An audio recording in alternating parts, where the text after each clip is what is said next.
Queridos amigos, ¿cómo están? Buenos días. Soy la doctora Liz Padilla. Bienvenidos a otra de mis cápsulas jurídicas en este maravilloso mundo del derecho. Oigan, pues el día de hoy les voy a hablar de un tema muy importante, un tema que no es muy desarrollado, ¿no? Sobre todo en México, no lo sé en otros países con respecto al derecho disciplinario, que es precisamente una de las partes de la dogmática disciplinaria.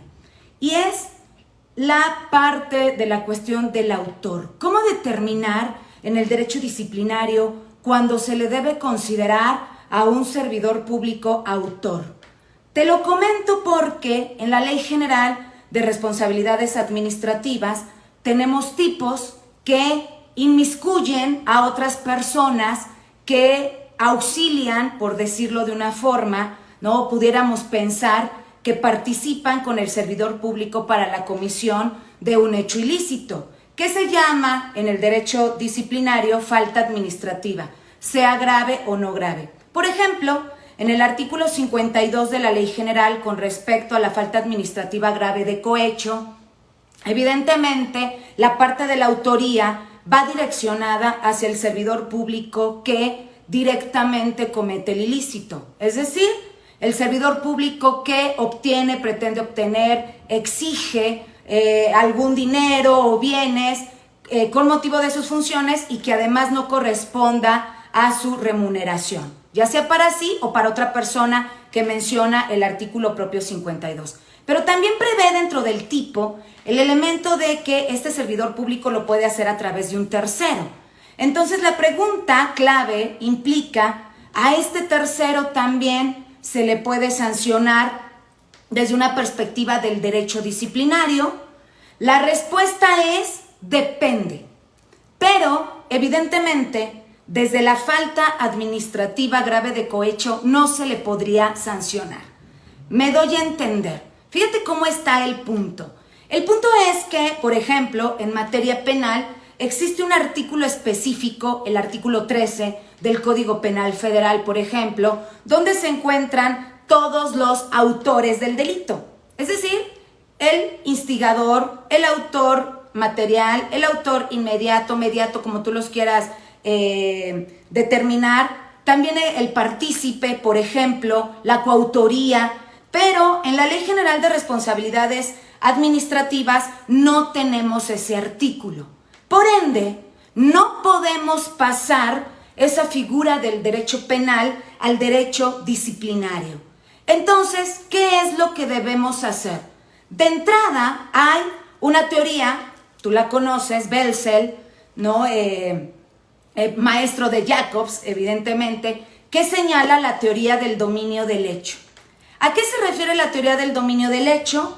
Es evidentemente cuando un sujeto tiene la voluntad de realizar la conducta ilícita, ¿no? Lo está pensando, pero además de que lo piensa mediante un elemento subjetivo, es decir, el dolo, ¿no? Dolosamente está pensando hacerlo, además de que lo piensa, exterioriza la conducta, ¿no? Es decir, lo materializa.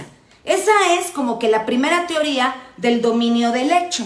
Entonces, en este sentido, bueno, pues se considera como autor material a todo sujeto que, además de pensarlo, el elemento volitivo, subjetivo, el dolo, lo exterioriza, ¿no? Ya mediante elementos objetivos, como por ejemplo la conducta, como por ejemplo la forma de intervención, como por ejemplo la lesión al bien jurídico tutelado, etc.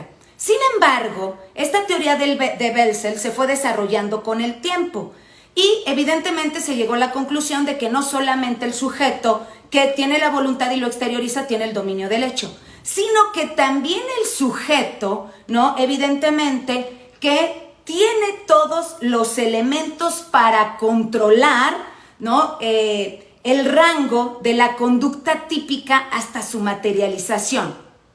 Es decir, en el ejemplo que nosotros estamos poniendo, en el caso del cohecho, el dominio del hecho básico, el que Belsel señalaba en la Alemania, por ahí de los 1900, bueno, pues es que el servidor público, bueno, pues lo cometa por sí mismo, ¿no? Ahí está el dominio del hecho. Tiene la voluntad, y entonces se le exige o pretende obtener u obtiene, ¿no? En términos del 52 de la Ley General.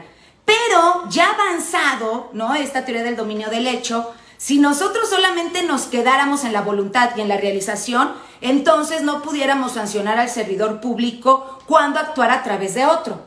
Pero ya con el desarrollo de la teoría del dominio del hecho, bueno, pues evidentemente este servidor público a través de otro comete el ilícito porque él controla todos los elementos de la actividad típica para llegar a un resultado material o formal. Entonces, digamos que el servidor público tiene el dominio del hecho. Pero me parece que tenemos que agregarle otras teorías, ¿no?, para poder analizar dogmáticamente estos tipos.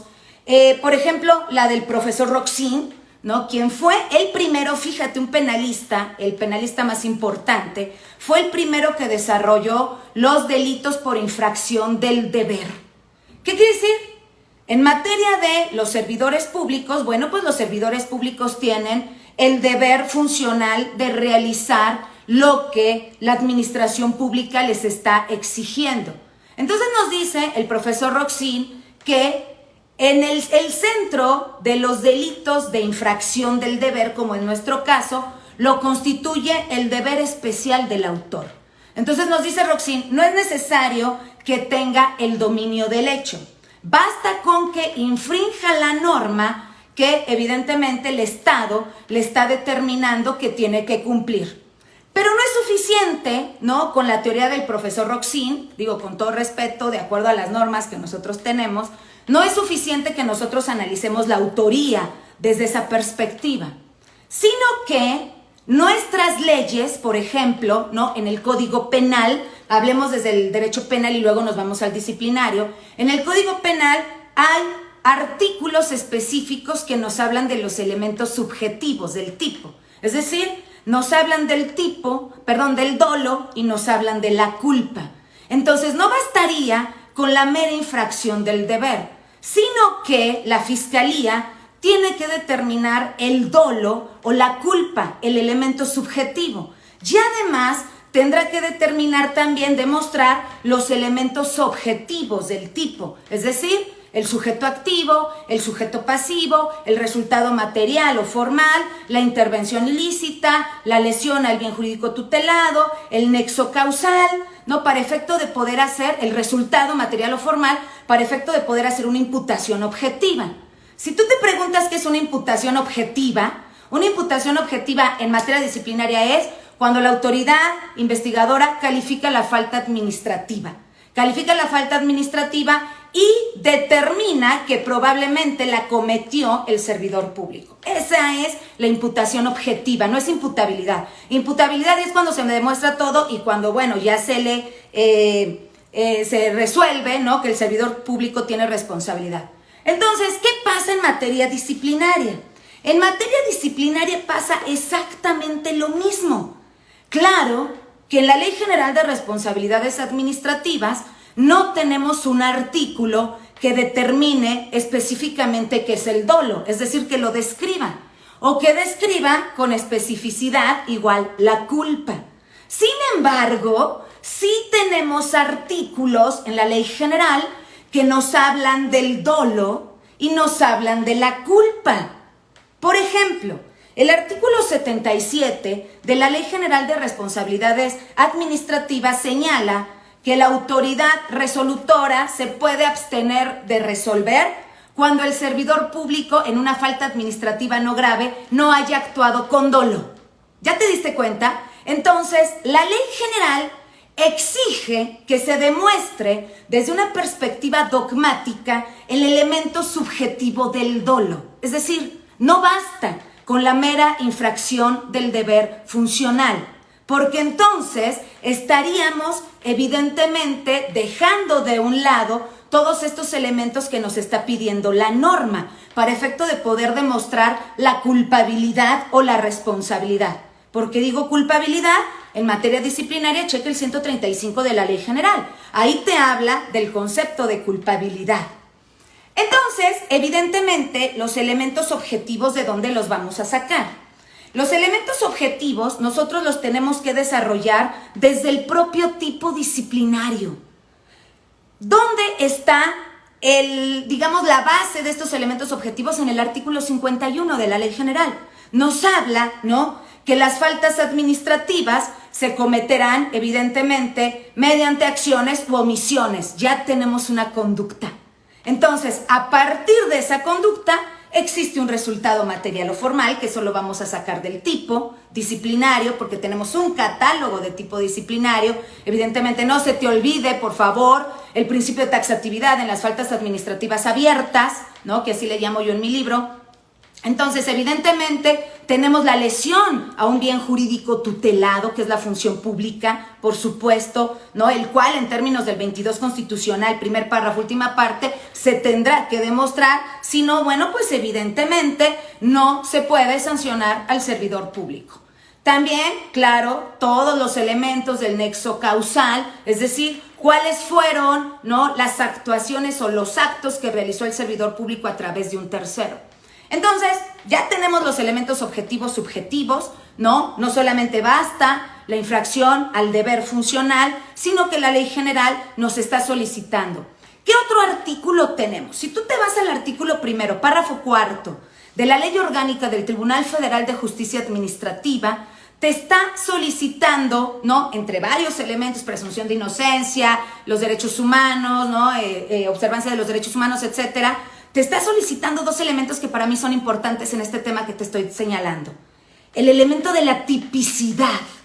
Cuando hablamos de tipicidad, ya nos está exigiendo la norma elementos objetivos, subjetivos y normativos, ¿no?, del tipo. ¿Ya te das cuenta cómo está? Y nos habla del principio de legalidad, ¿no? Entonces, la legalidad es sumamente importante. ¿Por qué? Porque a una persona, como en el caso del tercero, de nuestro ejemplo, ¿no?, del servidor público que actúa a través del tercero, el tercero, no el servidor público, el tercero, no puede ser sancionado. No, por lo menos no, en términos de la falta administrativa grave del 52. ¿Por qué razón? Por el principio de legalidad. Porque si bien la conducta de este tercero es típica, ¿no?, es típica. O sea, me refiero típica en el sentido de que realiza conducta ilícita, o sea, no típica en el sentido de que el tipo no se actualice, el tipo disciplinario, o está haciendo las cosas mal, ¿no? No cumple con los elementos que pide el tipo. ¿Y cuáles son los elementos que pide el tipo? Ah, bueno, que se sancione, que se le sancione, porque no tenemos el artículo 13 del Código Penal, acuérdate. Entonces, en ese sentido, la conducta que realiza el tercero es atípica. ¿Por qué es atípica? Porque no se puede subsumir a los elementos que solicita el tipo disciplinario. ¿Esto qué quiere decir? Que no cumple con el principio de legalidad. ¿Ya te diste cuenta cómo está? O sea, no es tan sencillo de que, bueno, es que lo voy a sancionar, evidentemente cometió la falta administrativa, evidentemente le está ayudando, evidentemente es un partícipe. No cumple con el elemento de tipicidad de la autoría. ¿Ya te diste cuenta? Porque ni tiene el dominio del hecho, que ya te lo expliqué, ni tampoco, ¿no?, incumple el deber funcional que existe el tipo, y además el propio tipo disciplinario no exige que se le sancione ese tercero. No hay legalidad si tú lo sancionas. Entonces, ni porque hagas un IPRA, si eres autoridad investigadora, ni porque la autoridad investigadora haga un IPRA aparte de ese tercero para querer sancionarlo, no se da la conducta típica. Los elementos normativos, ¿no?, son importantísimos también, que evidentemente nosotros los observemos, ¿no?, desde la perspectiva dogmática, disciplinaria. ¿Qué son los elementos normativos? Ah, bueno, pues los elementos normativos evidentemente son, digamos, como que las características propias del tipo. Es decir, lo que describe al tipo y que lo diferencia de los demás. Por ejemplo, en el caso del cohecho, ¿no?, la descripción típica, los verbos básicos es que exija, pretenda obtener dinero con motivo de sus funciones y que no forme parte de su remuneración para otra persona. En el desvío de recursos, ¿no? Los elementos normativos, evidentemente, son los que describen a ese tipo y que lo hacen diferente de los demás. En este caso del cohecho. Por ejemplo, que el servidor público en el 54 de la Ley General de Responsabilidades Administrativas, que el servidor público desvíe recursos o asigne recursos materiales o humanos, ¿no? Sin fundamento jurídico. ¿Ya te das cuenta cómo son? Imagínate que tienes dos personas, ¿no? Hombre o mujer, como quieras. Una es morenita y delgada, y la otra es güerita y llenita. Entonces, cada uno tiene sus propias características. Dentro de los elementos típicos, esos son los elementos normativos. Dentro del tipo, esos son los elementos normativos. Lo que describe a cada una de las conductas. Ok, conclusión. La autoría en el derecho disciplinario depende específicamente de tres elementos. El primero, el dominio del hecho. Por supuesto que sí, por supuesto que sí. Aunque hay autores que digan, no, claro que se requiere el dominio del hecho. ¿Por qué razón? Por el elemento subjetivo. Ya te dije, el dolo y la culpa. Ya te dije en qué artículos están, ¿no? Básicamente, porque hay más artículos, evidentemente, en la Ley General. El segundo, que el servidor público o el particular, ¿no?, tengan una infracción de deber con respecto a su calidad especial de autor, es decir, servidor público, que hay una infracción al deber, ¿ok?, al deber funcional. Y punto número 3, que no se te olvide el principio de tipicidad y el principio de legalidad. Entonces, nuestro análisis normativo lo vamos a hacer a partir de cada tipo disciplinario. Por ejemplo, el artículo 70 te habla de intermediarios, y ese intermediario te dice la Ley General, también se le sancionará junto con los particulares. Principio de legalidad, a ese intermediario sí se le sanciona. Pero en el cohecho, al tercero no te dice, también se sancionará al tercero. Principio de legalidad, no podemos sancionar al tercero, no por lo menos en el caso de cohecho. Queridos amigos, espero que esta información les haya servido muchísimo. Ustedes saben que para mí es un gusto y es un honor compartir estos temas. Estamos trabajando muy duro en este punto. Los invito, por favor, a mi seminario que va a ser presencial en el Estado de México, precisamente en Naucalpan. Voy a dar un seminario de la aplicación de la metodología geométrica.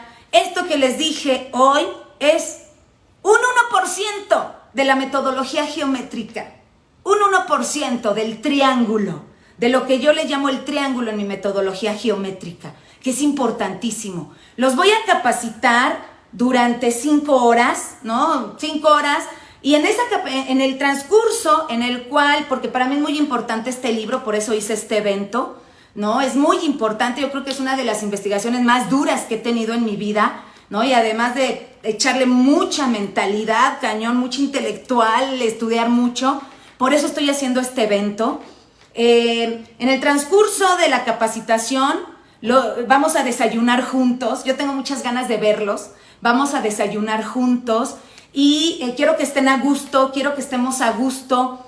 Yo les voy a responder dudas de casos y todo lo que tengan, pero al final. Primero quiero que conozcan mi metodología geométrica.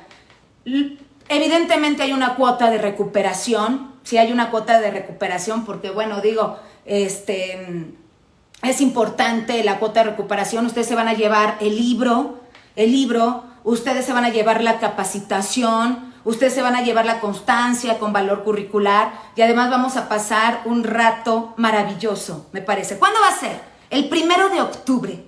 El 1 de octubre y cuesta, ¿no? O sea, la cuota de recuperación de forma personal, 1,200 pesos, ya va incluido todo lo que yo les dije, el libro, etcétera. O sea, si ustedes se fijan, capacitación está baratísimo, de verdad que no lo pude dar, no pudimos manejar algo más barato, está baratísimo así para que todo el mundo pueda tener acceso. 1 de octubre, por eso les aviso desde ahorita para que, pues los que les cueste trabajo, pues vayan juntando, aparten su lugar, ya hay bastantes. Los que han apartado su lugar les agradezco muchísimo, les agradezco muchísimo, pueden apartar su lugar. Los números, bueno, pues ahorita tengo uno en la mente, el 55 34 44 98 25, con Noemí García, ustedes lo pueden apartar con ella, o en el flyer hay otros 3 números que los pueden apartar con Robinson, Arturo o con Wendy. Y bueno, pues también ese día, ¿no? Ese día ya me dijeron, oye, ¿cómo que en el desayuno? Ya sabes, ¿no? Que en las redes de todo te critican. Bueno, ya estoy acostumbrada. Ese día también voy a dar una degustación, ¿no? Del vino tinto y del vino blanco y del vino rosado, que bueno, pues está etiquetado en mi nombre. Entonces, pues también quiero que lo prueben, ¿no? A lo mejor lo hacemos ya al final, porque tampoco no quiero que digan, ay, es que la doctora Padilla, no, y además va a ser poquito, tampoco no crean que hay una botella por cabeza, no, o sea, va a ser poquito. Entonces, ojalá y me puedan acompañar, de verdad. En línea, porque también hay unos que no pueden venir, también va a ser en línea, ¿no? En línea, el precio es de 900 pesos. El precio es de 900 pesos. Y bueno, pues esta ocasión no voy a dar becas. No voy a dar becas por el nivel de investigación que implica. Por el nivel de investigación.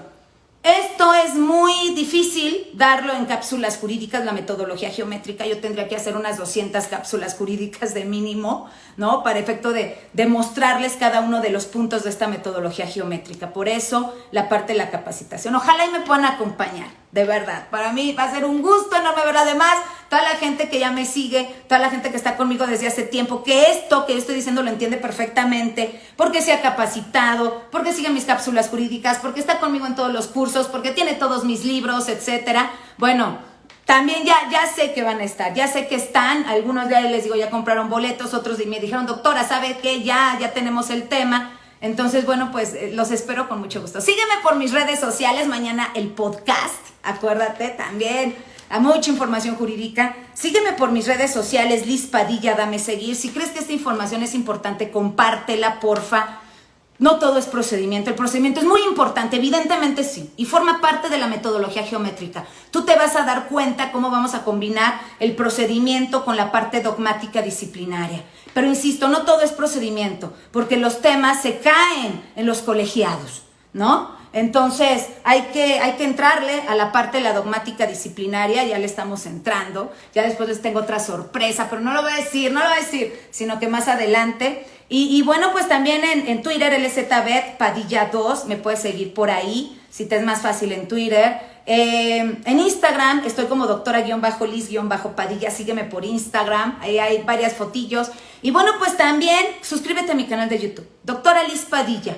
Esta y otras cápsulas jurídicas van a estar ahí. Ya esta semana se están subiendo, mi gente las está arreglando súper bonito, las cápsulas jurídicas, entonces ya se van a subir a mi canal de YouTube. Les mando un beso como siempre, muchísimas gracias por seguirme, estamos en contacto, cuídense mucho, gracias, bye bye.